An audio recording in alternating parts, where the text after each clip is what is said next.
Please subscribe to the channel and stay with me. This story only makes sense when you hear it all the way through. The dinner was set in the sunlit dining room of my in-laws' villa in Lake Como, Italy. Summer was peaking, the water reflecting a pale blue sky streaked with gold, while the scent of lemons from the terrace mingled with rosemary and the distant hum of a ferry. Everyone gathered around the long oak table, laughter bouncing off walls lined with Renaissance paintings. My wife, Clara, sat beside me, radiant as ever, adjusting her dress and laughing at jokes I couldn't quite catch. I had always been quiet, the observer, the steady one behind the camera of social performance. Then she arrived, Isabella, new to the family, barely 3 weeks into her relationship with my wife's brother, Matteo. Dark hair cascading over her shoulders, a confident smile, and a sharp tongue. She leaned back, glancing at me, the quiet man at the table who never spoke, unless spoken to. "Oh, you must be Victor," she said, mockingly sweet. "I've heard so little about you. Well, nothing really worth knowing." Laughter erupted. Clara's father chuckled, her mother covered her mouth, unsure whether to intervene. Even Matteo smirked, not stopping her. I smiled, politely. Nodded. Nothing. That night, in my room overlooking the lake, I stared at my reflection in the mirror. The scene replayed in my mind, every smirk, every whispered joke at my expense. I realized something fundamental. For 13 years, I had endured. Silent, submissive, overlooked, invisible. And yet, the fire inside had not died. It had only been patient. I began to plan. Step 1. Observation. I learned everything about Isabella, Matteo, and the family dynamics. The villa, the vineyards, the offshore investments quietly funneled through the family's trust accounts. I noticed how Isabella had relied on charm to mask inexperience, how Matteo had become infatuated with power she didn't yet understand. The rest of the family, blinded by wealth and status, followed her lead, laughing at every subtle slight she delivered. Step 2. Quiet infiltration. I started attending wine tastings, gallery openings, and charity events the family frequented, subtly embedding myself into Isabella's world without drawing attention. I smiled, I listened, I offered help, small, unassuming things that made her underestimate me completely. Months passed. Autumn came, painting the lake and hills in deep amber and rust. Isabella's confidence grew, and with it, her dismissiveness. She mocked my opinions during dinner, whispered condescending remarks in front of friends, and even Clara began to notice my restraint. Step 3. Leverage. I had long ago discovered weaknesses in the family's financial structures, mismanaged trusts, hidden debts, and over-leveraged vineyards that only my knowledge could save from collapse. I began subtly adjusting accounts, redirecting funds, creating minor delays in investments, all within legal bounds.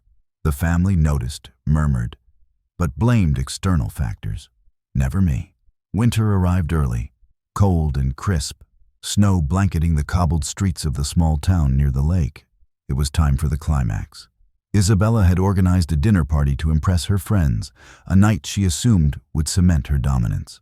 I arrived quietly, dressed in navy, understated, carrying nothing but a briefcase. The family mingled, laughter echoing through the hall, unaware of the storm about to unfold. The main course was served. Isabella, confident, mocking me silently, leaned forward. "Victor," she said, loud enough for everyone. "Try not to ruin this table too, okay?" I smiled calmly. I wouldn't dream of it. Then I placed the briefcase on the table, opened it, and revealed a set of documents. Bank statements, property transfers, legal audits, and financial discrepancies. My finger traced a ledger showing how the family's assets, carefully curated by Isabella's charm, were vulnerable and exposed. Silence. Clara's parents, shocked. Matteo, pale. Isabella, frozen mid-laugh, unable to comprehend the intricate network of accountability I had quietly mastered. "I've reviewed everything," I said softly. "Every decision, every investment, every assumption you've relied on blindly. All of it has been visible to me, and all of it is now under scrutiny. Legally, financially, indisputably." The laughter died. The room went still. Isabella's face went from amusement to disbelief, to panic. She had mocked my quiet nature, believing invisibility equaled weakness. But I had spent months preparing, observing, understanding the levers of power she had naively assumed were hers to command. She tried to speak, to claim innocence, but her words faltered under the weight of evidence. Her charm, so effective in social circles, dissolved instantly when confronted with meticulous knowledge and patience. I continued. Every action you've taken that could have destabilized the family's finances, every laugh at my expense, has been accounted for. I've merely ensured stability while you assumed incompetence. The room was tense. Clara looked at me with awe and relief, her hand brushing mine under the table. Her father's eyes, sharp and calculating, met mine with grudging respect. The family's laughter, which had once amplified my humiliation, was gone. Silence reigned. By spring, the family had reorganized finances, investments, and trust accounts under new oversight, with my guidance. Isabella was no longer laughing, no longer confident. Matteo, finally realizing her inexperience and his own misplaced trust, confronted her privately. Clara and I, now aligned in quiet power, observed the fallout without interference, letting natural consequences unfold. Over the next months, I rebuilt relationships on my terms. I wasn't the same man who had been sneered at in September. Patience, planning, and precision had transformed invisibility into authority.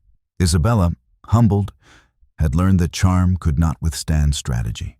The family, chastened, began to treat me with a mixture of respect and caution. One evening, standing on the balcony overlooking the lake, the waters calm and reflecting the snow-capped Alps, I held my daughter's hand. "Never let anyone make you invisible," I whispered. "Power isn't loud. It's quiet, patient, observed, and it waits for the right moment." Clara joined us, a soft smile on her lips. She didn't speak of the victory, nor did I. Silence sometimes carries more weight than words. And in the golden glow of the setting sun, with the lake serene below and mountains standing eternal, I finally allowed myself a private satisfaction. Revenge, after all, isn't about spectacle. It's about recognition, justice, and the quiet assertion of presence long denied.